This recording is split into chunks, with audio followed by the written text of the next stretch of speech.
for about 2 years. Seriously, this has been in my heart for 2 years.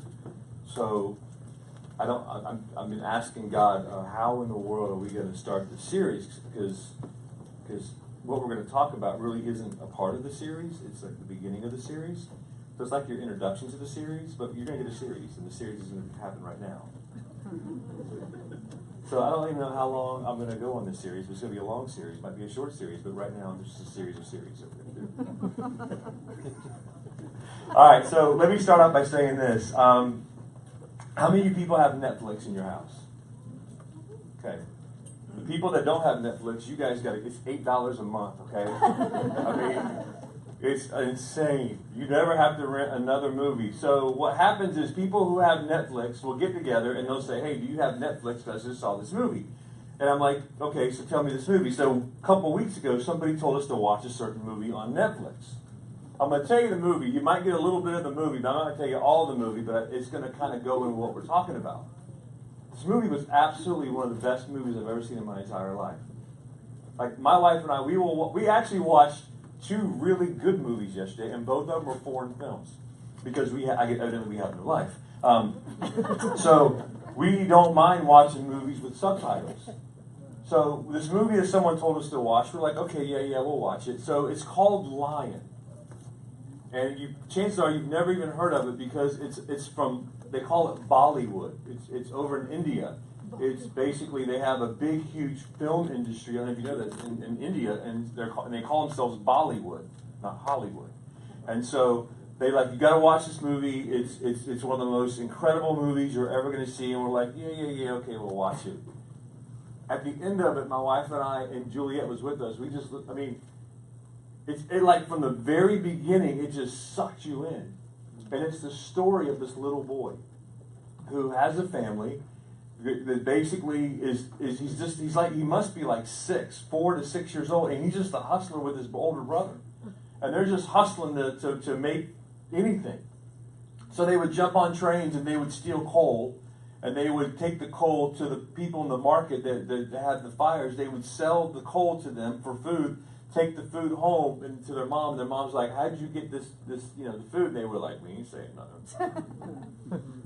And it was that was their life. I mean, these kids they're hustling and hustling and hustling. Well, one night his brother had to go to work, and he's like, okay, and his little boy's like, I want to go with you. I'm strong. I can pick up things. And basically, his mother's job was to pick up rocks. So he's like, I can do that. And he's like, well, I got to pick something else up. And anyway, he pesters his brother. He goes with his brother, and then they go on a train. They get to another train station, and then the little boy gets so tired because it's the middle of the night. He's like, I just want to lay here and sleep. And his brother goes, okay, fine. Stay here and sleep. Don't go anywhere. Okay, now, I'm watching this, thinking to myself, there's no way I would let my kids out in the world at that age. Not even my teenagers, right? And the very beginning of this movie, it says, based on a true story. And so the whole time you're thinking, this is like somebody's life. This is real. And we're just watching it. And as parents, and we're going, oh, you just want to take the little kid, right? Hey, come to my house. Well, the kid wakes up in the middle of the night, bored out of his mind, and starts walking around. There's this train, so he's walking in and out of the train. And what they would do is they would go underneath the seat to try to find stuff. Well, he gets tired again, so he lays down again. On the train. The train starts moving. I'm like freaking out.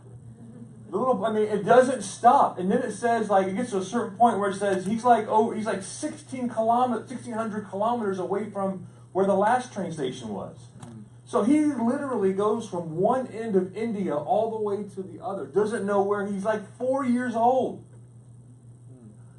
And my wife and I were going, this is insane.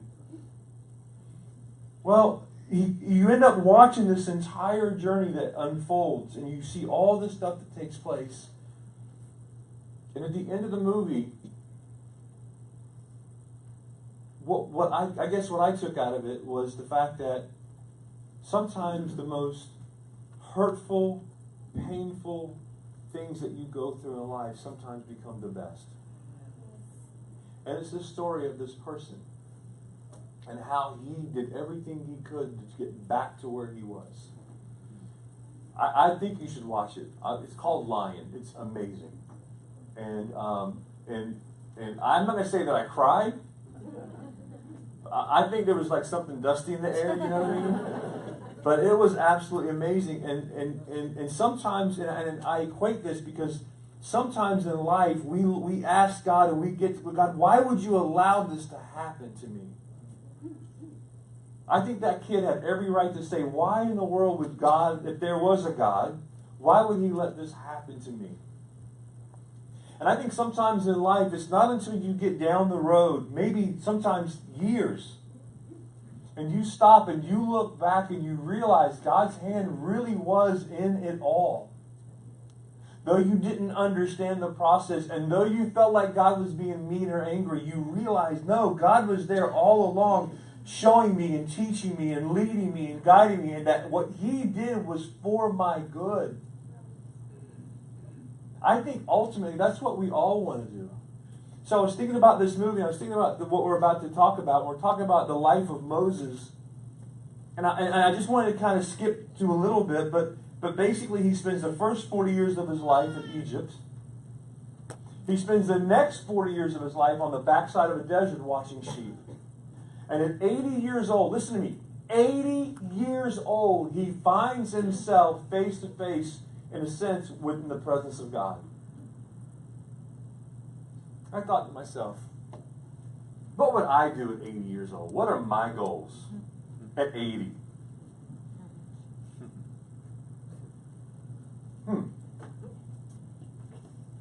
I'll give you a couple of them. My goal in life is to not own a home or a condo or an apartment. My goal when I'm 80, and Judy will be close to that, in her 60s. I want to have a room in each one of my children's house.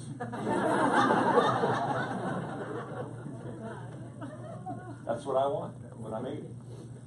I don't want to waste money on apartments or electrical. I want to hold money over their head.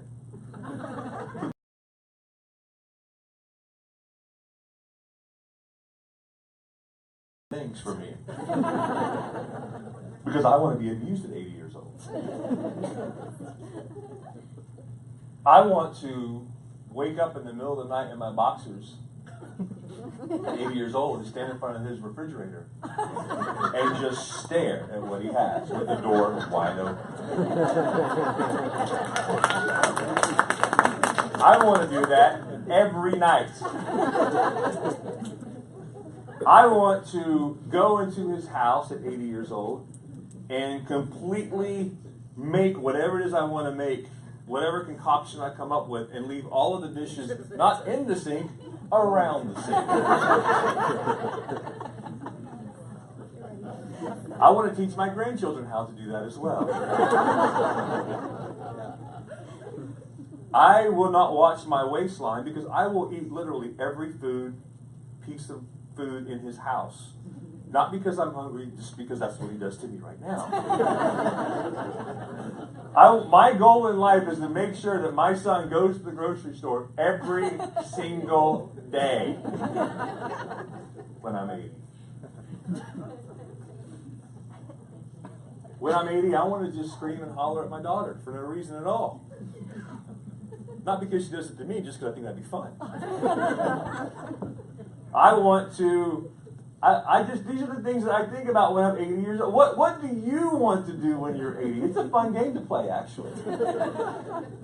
And so I was reading on the interwebs, and I actually have it here. I want to read something to you. So they took a group of people that lived to be 100, and they asked them, they said, okay, what are some secrets to life? I think if you make it to 100, you should get some kind of medal in our society.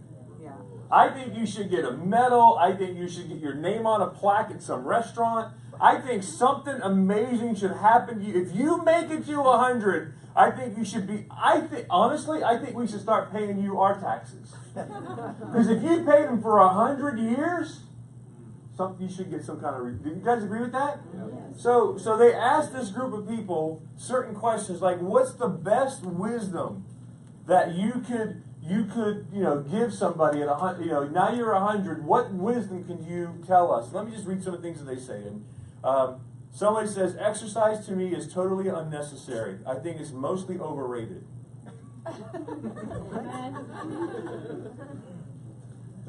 By the way, this is from a 100-year-old doctor who still runs his own practice when he says this. He says the use of vitamins, forget it. I don't encourage going to a lot of doctors either.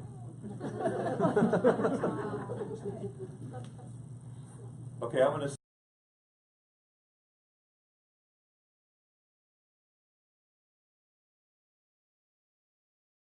enjoy your marriage, is what he says. That's from a 100-year-old doctor. I bet my wife they're going, I want to see his credentials. What kind of doctor? Somebody says this, even if you feel hatred, keep it to yourself. Don't hurt other people for any reason. The same person said, don't ever give up on love. They said, nobody else controls you. They said, make time to cry. This has to be a woman. Because if you say that and you're a guy, I'm pulling your card right now. I'm just kidding. Actually, the older we get, we get a little sentimental, so it's good.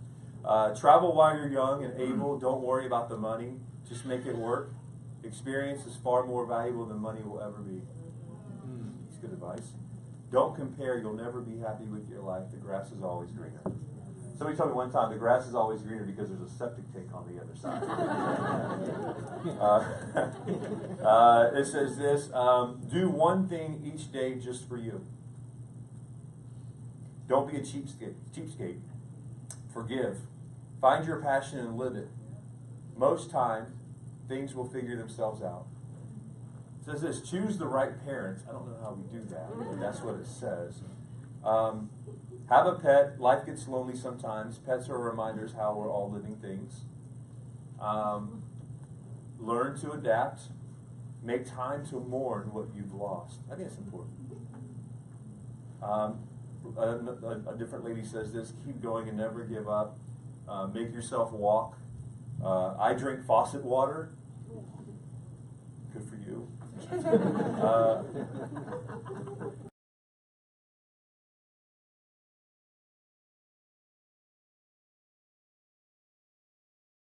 Be satisfied. Love people. Find something to like about a person. The other person says, stay positive. Every morning, exercise. I have a machine. It's a cross between a rowing machine and a bicycle. I do 150 to 200 rows every morning before I leave my bedroom. Remember, these are 100-year-old people, so that's pretty amazing, I think. Be active. I do things my way. Yeah, I think if you're 100 years old, you can do whatever you want. Right? I think there should be a highway just for 100-year-old people who still want to drive. I just do. You want to go for it. Just don't drive next to me. Just drive on your own highway. There's an island off in Europe called Sardinia. They have more people there that are over 100 than anywhere else in the world. And they say this. A couple people said this for years. I would not take any medicines at all. I don't think they do very much a lot of the times. And the doctors are using you as a guinea pig. Someone there has issues. Don't die too early. Okay. Couple other ones are pretty funny. There's people that swear by exercise. One guy says this. He goes, I put my health down to whiskey and cigarettes. I only drink when I'm out, but my doctor said I wouldn't be alive without them. I'm still alive. And I can lift my elbows. It's great. Yay! It's funny. It's funny. I think when you get to a certain age, there's like this unwritten rule that you can literally say whatever you want. Like, he just said, he said it because he's like 80 or he's 100. And I think that this is kind of like our perception of getting older. We think that the older we get, that there comes a time in our lives where it has to stop. And I'm telling you, it stops when you say it stops. You have a choice every day to live life to the fullest, no matter what age you are. And I think that's why God waited for different reasons, but I think that's why God, when he came to Moses, he waited till he was 80 years old. And he goes, now I'm going to give you the biggest, task of your life at 80. I think sometimes our biggest accomplishments come maybe when we're in our 30s or 35 or 40s or 45s or 50. But I'm telling you, it doesn't matter to God what age you are. What God says is what I'm about to give you, you're going to be able to receive what I'm going to give you so that you can perform what I need you to perform. And I think probably most of us in this room, there's a certain aspect to us that we are fearful of getting old. We're fearful that we've missed out on stuff. That's why we call these things like midlife crisis. We're afraid that if our life continues to go, is this all that life is? And then somewhere we have this breakdown and we think to ourselves, I should have did more, I could have done more, my life could have been different. But what if I told you that your life is not a mistake? And what if I told you right now where you sit is exactly the chair that God has you? Out of all the chairs in the world that He has, you're in the right one. You ever think about that? So at 80 years old, God says to him, I have this task for you. But before we get to that 80, let's go back 80 years from this point, and let me read Exodus chapter number 1 to you, because I only have 2 points this morning that I want to just kind of hammer home. Here's the first point I want to share with you. Men use their power to lord over people and control them. God uses His power to set them free. Men get fearful. You get in business. You get in relationships. You get in whatever situation you have. Chances are, decisions that people make are driven by their fear. What ifs? What if we don't do this? What if we do this? What if this happens? The fear of the unknown. Fear is a driving force in our culture. Why do you think we just sang, which I didn't tell them to sing, but they sang it, that we're no longer slaves to fear? Because fear is a driving force in humanity. I'm afraid that if I get older, God's not going to use me anymore. I'm afraid that if I failed this last relationship, this next relationship is going to fail because I'm evidently a failure in life.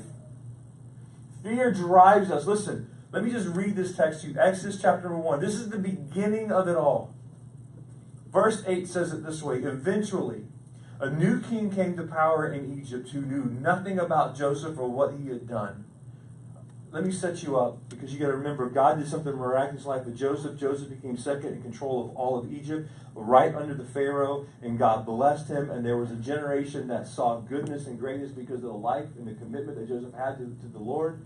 And so there was blessings. And then this next king and this next generation comes up. They know nothing about what has just happened. Verse 9 says this. He said to his people, but this is the new Pharaoh. He says to the people, look, the people of Israel now outnumber us and are stronger than we are.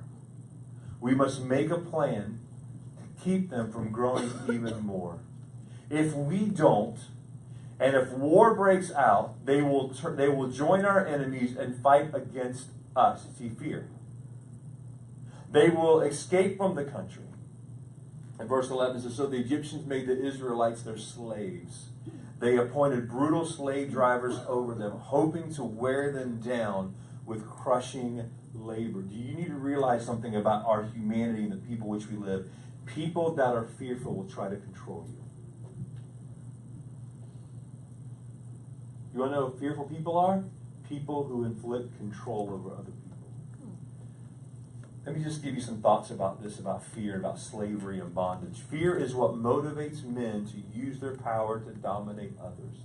If you don't believe me, look at human history. Fear. Fear. Fear is the foundation upon which all bondage is built upon. Fear. Why do you think there's still issues with racism in America, or even, not just America, folks, around the world? Fear.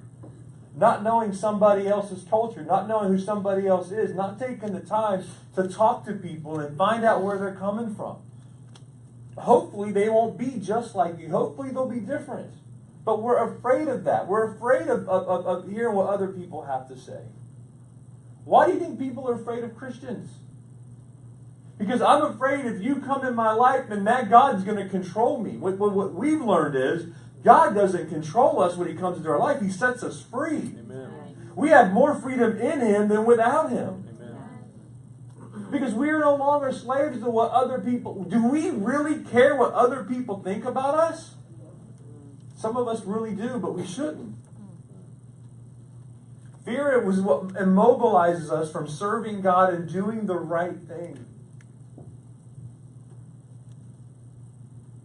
I don't care what anybody else thinks. I know who I am. You know who you are. All you have to do is please one person, right? And it's the Lord. And if you can live your life to please Him and honor Him, He's going to bless you for that. It's crazy. Fear is the instrument that Satan uses to enslave you. Man, I would love to do more for the Lord, but I'm just afraid that I don't have the talent. I don't have the ability. I would love to take my life and follow Jesus with everything that I have, but I'm afraid if I do that, fear. Oh my gosh, be a parent, man.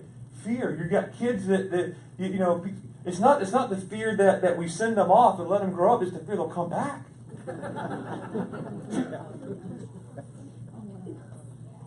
No. Bye. Mamas are going, you're so wrong right now. My baby's room is going to stay the same way it is. We ain't moving nothing. I told Juliet, you need to go. I got plans for your room. I got like a nice man cave idea that I'm working out, trying to nice leather chairs, nice. And she's like, how could you? I'm like, you've been telling me you're going to leave forever. I'm leaving. I'm never coming back. I'm like, you wait. I'm going to send you pictures of the remodel. You'd be crying to come back. I got my own plans. Let me read this to you. Hebrews chapter 2 says this, because God's children are human beings, we are made of flesh and blood. So the Son became flesh and blood. For only as human beings could, He died, and only by dying could He break the power of the devil. Listen, who had the power of death. Now listen to this, verse 15 is very powerful. Only in this way could He set free all who have lived their lives as slaves to the fear of dying. So let me ask you a question. What are we afraid of? God has called you to live. And if you're on this earth and you are breathing and you are moving and you are thinking and you have a mind and God can allow you to live to its fullest, what are you afraid of? Don't do. See what I'm saying? Exodus chapter 2 says this, years passed and the king of Egypt died. This is verse 23. But the Israelites continued to groan under their burden of slavery. And they cried out for help. And their cry rose up to God. And God heard their groaning. And He remembered His covenant promise to Abraham, Isaac, and Jacob. And He looked down on the people of Israel. And He knew it was time to act. Now, I just read this little passage, and you probably go, that's not. But you need to underline this or mark this down because when people tell me they know the Lord, you got to understand His character is displayed fully in those few verses. It says this, that God hears, their cries rose up to God. God remembers, and He remembered His covenant. God sees, and He looks down to the people of Israel, and He knows. He said, it's time to act. That's God's character. See, there's times in your life you're thinking, well, I might pray this prayer, but is God really listening? Is God really paying attention? Does God really even care does He even know that I'm crying right now? Because I feel so alone. I'm telling you right now, God hears, God remembers, God sees, and God knows. That's the kind of God we serve. That's His character. And though right now these people were doing this and going through this, God says, I am orchestrating a plan that you cannot see right now. Happens all the time. So men use fear to motivate and to overpower people and to control people, but God uses God uses His power to free us. Let me give you the second point. God will always, this is very, very important. God will always show his power to an individual privately before he displays that power through that person publicly. God will always, always, always show you who he is privately before he displays it through you publicly. That means if you don't spend time alone with the Lord, you're not going to be able to display who he is in front of people. He always is going to show you privately before he displays it publicly. So you have 40 years of Moses growing up in Pharaoh's house. And you have to realize 40 years is a long time, right? I mean, that's not like he was there for 5 years. 40 years. Time enough for him to grow up. Time for him to develop. Think about what Egypt poured into Moses. Think about the schooling that he had. He went to the best schools. He had the best clothes. He was in the family of Pharaoh. He sat down. They taught him how to do things through military power. They taught him all of the things that you could, the arithmetic, reading, writing, everything that you can think about was given to Moses. The highest of the high of learning in the most powerful nation in the world, Egypt, was at his disposal. That's amazing to me. And somewhere along the way, turning 40, he said to himself, I no longer want to be in this house. Hebrews tells us this in Hebrews 11. He says, I no longer want to be in this house. I know there's something more. I would rather lose everything and be identified with God and his people. And you know the story. Maybe you don't. But then Moses is out walking around one day with his people, and he sees I guess a slave driver beating up one of the Hebrews. Goes over, he gets so mad in his heart, walks over. Bible says that he killed him in his anger and buried him in the sand. In the sand. Didn't even dig a hole. Laid him down, threw sand over him, and looked around. He looked around to make sure nobody was seeing. The next time he was out, he saw two Hebrews fighting. He says, why are you guys fighting with each other? And like, are you going to kill us too, the way you killed the Egyptian? And Moses goes, if they know, then Pharaoh must know. And then at 40 years old, he leaves in fear out of Egypt and goes wandering in the desert. And eventually, settling, gets married, and here he is at 80 years old watching somebody else's sheep. Not even his own. 80. 80. I don't want to be watching sheep at 80s. You know what I'm saying? And here it is. Exodus 3. It says, one day Moses was tending the flock with his father-in-law Jethro, the priest of Midian. He led the flock into the wilderness and came to Sinai, the mountain of God. Now remember, I mean, this is kind of amazing too. This is where you have to do some research on Sinai. Eventually, when they get out of Egypt and they basically go in a big circle, Moses ends up back on Sinai. Crazy, right? So he came to Sinai, the mountain of God. Isn't that also where he got the Ten Commandments and the law? Mount Sinai?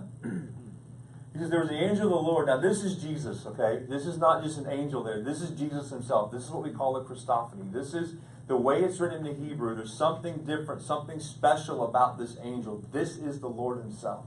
This is Jesus. This is the same angel you see here. You also see the angel when Shadrach, Meshach, and Abednego are thrown into the fiery furnace, and they say, didn't we throw 3 Hebrew boys in here? Why do I see a 4th one like the Son of Man?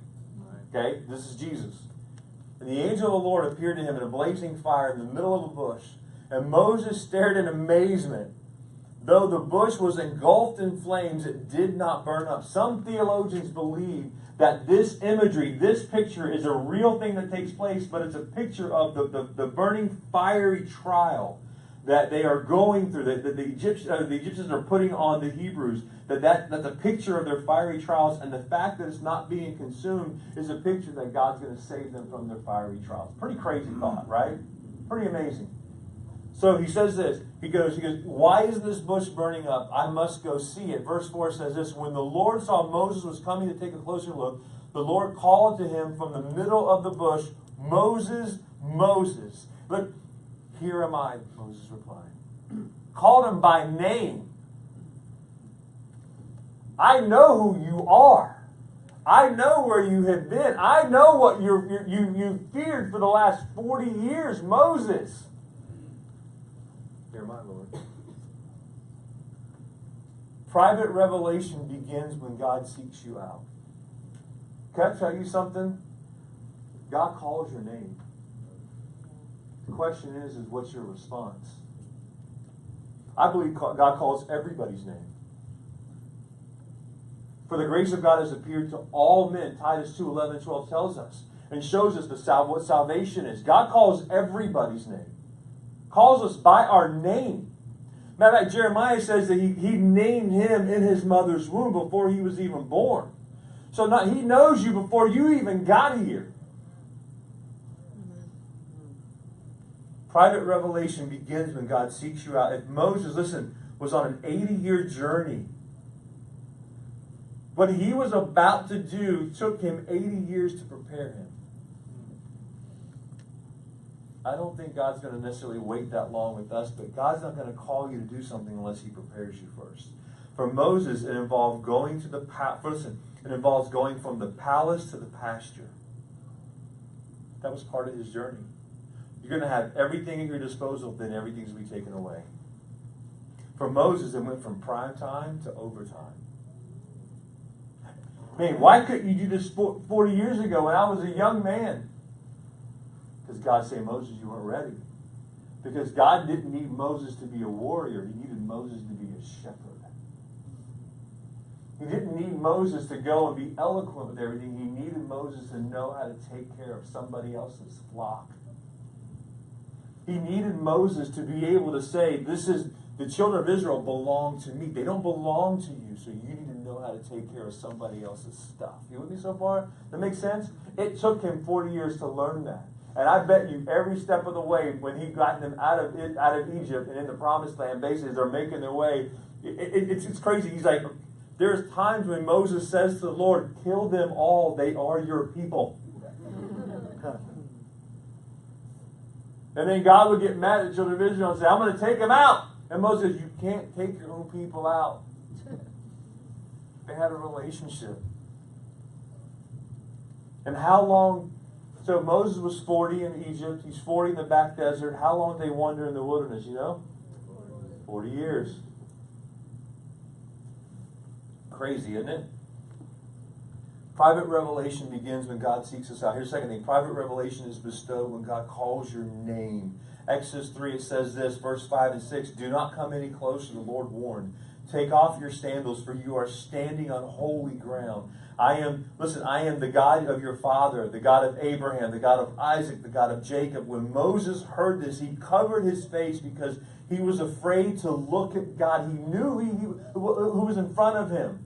And instantly, a different kind of fear, a reverent fear comes over him, understanding whose presence I'm in.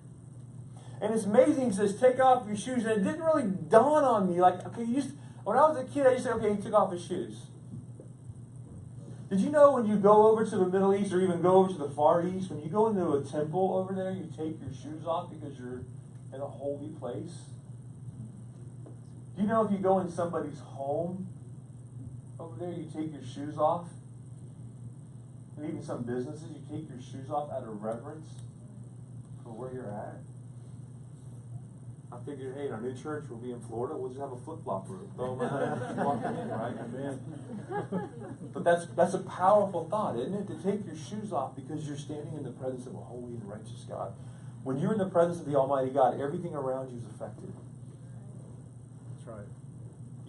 Thank you. One person got that one. Robbie, everything's affected. When you are in the presence of God, your marriage is affected. Your children are affected. Your business is affected.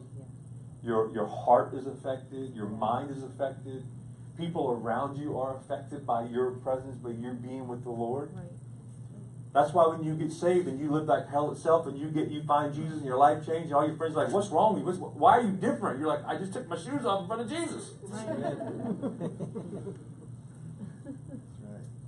Crazy stuff. In Exodus 3:7 here it says, and the Lord told him, I have certainly seen the oppression of my people in Egypt. I have heard their cries of distress because of their harsh slave drivers. Yes, I'm aware of their suffering. So I've come down to rescue them from the power of the Egyptians and lead them out of Egypt into their own fertile, spacious land, the land flowing with milk and honey, the land where the Canaanites, the Hittites, the Amorites, the Perizzites, the Hivites, and the Jebusites now live.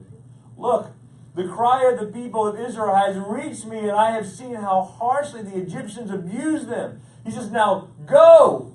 I am sending you to Pharaoh. I mean, I bet Moses is like, yes, go God, go God. Me?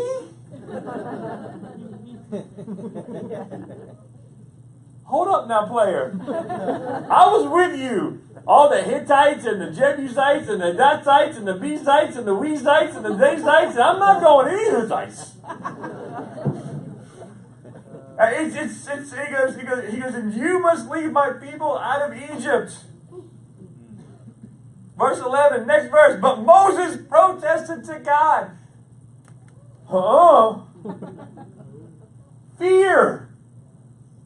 I heard their cries. I hear what's going on. I'm going to send you 80-year-old man. I got things to do. Like what? I watch sheep. Not anymore. God will change your job faster than you can say, hallelujah, praise Jesus. And Moses protested God. He goes, who am I? Who am I to appear before Pharaoh? Who am I to lead the people out of Israel, out of Egypt? God right now has plans for you. And your answer to God right now is, who am I? I got plans for Renewal Church, and I got some big things lined up, and I need you to get your behind in gear so we can get it done. And you're going, but who am I? I don't have a Bible college degree. Open your mouth and I'll give you the words. Right. Amen. He says this, but Moses protested, if I go to the people of Israel and tell them the God of your ancestors has sent you, they will ask me, what is his name? And then what should I tell them? And then God replied to Moses, I am who I am. Say this to the people of Israel, I am sent me to you. God also said to Moses, say this to the people of Israel, Yahweh, the God of your ancestors, the God of Abraham, Isaac, and Jacob has sent me to you. This is my eternal name, my name to remember for all generations.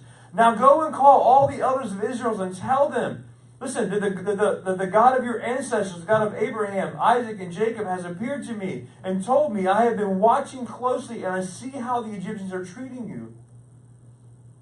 And I promise to rescue you from your oppression in Egypt, and I will lead you to the land flowing with milk and honey, to the land where the Canaanites and the Hittites, the Amorites, the Perizzites, the Hivites, and the Jebusites now live. And the elders of Israel will accept your message, and then you and the elders must go to the king of Egypt and tell him, and the Lord of the God of Hebrews has met with us, so please let us take a 3-day journey into the wilderness to offer sacrifices to the Lord our God. But I know the king of Egypt will not let you go unless the mighty hand forces him. So I will raise my hand and strike the Egyptians, performing all kinds of miracles among them. Then at last he will let you go. And I will cause the Egyptians to look favorably on you, and they will give you gifts, and you will go so that you will not leave empty-handed. Because every Israelite woman will ask for articles of silver and gold and fine clothing from her Egyptian neighbors and from the foreign women in their houses, and you will dress your sons and daughters with these, stripping the Egyptians of their wealth. You know God has the power to take money from one person's hands and put it in another. Did you know that? God did it. When God wants something done, that's what he does. Right. He has no problems taking it from this person and says you're not using it for good Now you need to go use it for good. And if you don't use it for good, I'm going to take it out of your hands. Let me give you real quickly, and I don't have time to continue, but let me just give you real quickly 5 supernatural things that took place. Ready? God said, when Moses said, I can't do it, God says, I'm going to give you my presence. I'm going to go with you. When God calls you to do something great, He doesn't tell you to go by yourself. He says, I'm going to go with you. Right. Amen. Don't you like that about a leader? Right. Hey, go clean the bathrooms. Isn't it great for a leader to grab a bucket and say, hey, let's go clean the bathrooms together? Yes. Right? Yes. Then you respect that leader even more. Okay, I'm not going to send you out there. I'm going to go with you and lead you and guide you and talk to you and be with you. Amen. That's what God said to him, because you have my presence. The second thing, you have my calling. Tell them that I sent you. I am the one who did this. I am the one that made this happen. Can I tell you, you sit now in a church that has nothing to do with anybody here, but everything to do with God, says, I'm going to make this happen. Right. Amen. Amen. You think I had a say in this? I wanted to retire. Kind of hard when people show up and say, preach!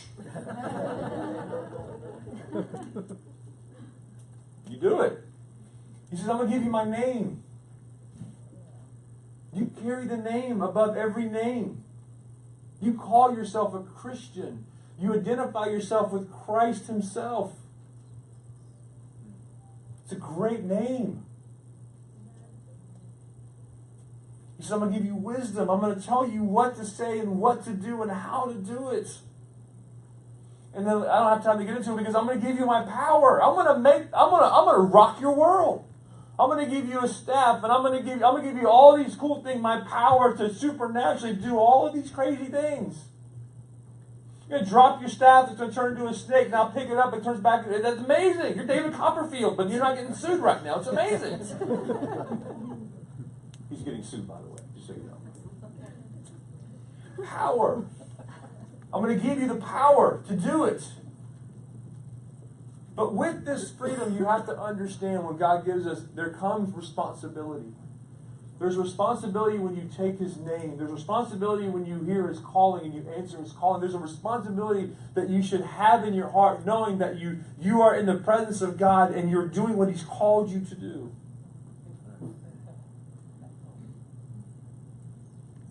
With the freedom God gives us comes responsibility. Let me just read this text to you. Galatians 5, and we'll close with this. Verses 13 through 15 says, for you have been called to live in freedom. Listen to me. Called to live in freedom. If there's a church that ever tells you, do this, don't do this, do this, don't do this, do this, don't do this, it's not a church of God. We do things out of our heart because we love the Lord, not because we have to do them. If you have been called to live in freedom, my brothers and sisters, but don't use your freedom to satisfy your sinful nature. Instead, use your freedom to serve one another in love. For the whole law can be summed up in this one command: love your neighbor as yourself. But if you are always biting and devouring one another, he says, watch out. Beware of destroying one another. Wow. Renewal Church. Rescue, redeemed, restored. Wow. Where are you at today? What are you struggling with? What are you afraid of? What are you fearful of? That Jason might preach for 2 hours instead of 1? What are you afraid of? Whatever God's called you to do, just go do it. Right. Just do it. I promise you, it'll be the best journey of your life. And you don't have to be 40 years old to do it. You can be 80 years old and have the ride of your life still. Amen? Amen. Let's bow our heads.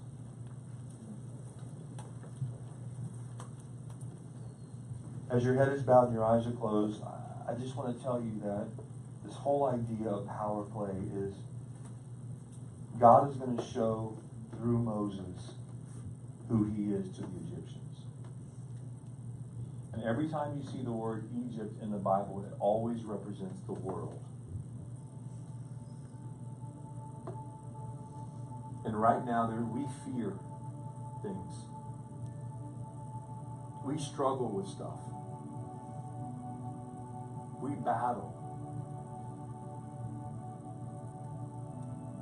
But remember I told you, God knows your sin, but he calls you by your name. Satan knows your name, and he calls you by your sin. Some of you are afraid to follow in the steps of the Lord because you're afraid of your sin. Because that's what you know yourself as. God has a plan for you. He's got a plan for your family. He's got a plan for your life. He just wants you to experience freedom.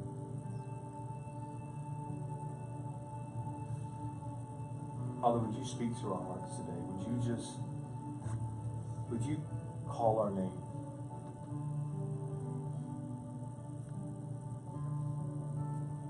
Will you tell us that we're forgiven? Will you tell us to surrender to you? That we can have the courage to do that? Will you tell us that we're not too old?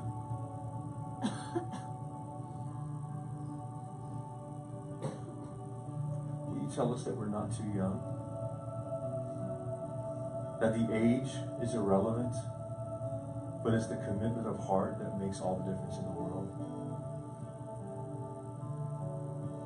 Will you allow us to be people that crave your presence in private before you display your power in public?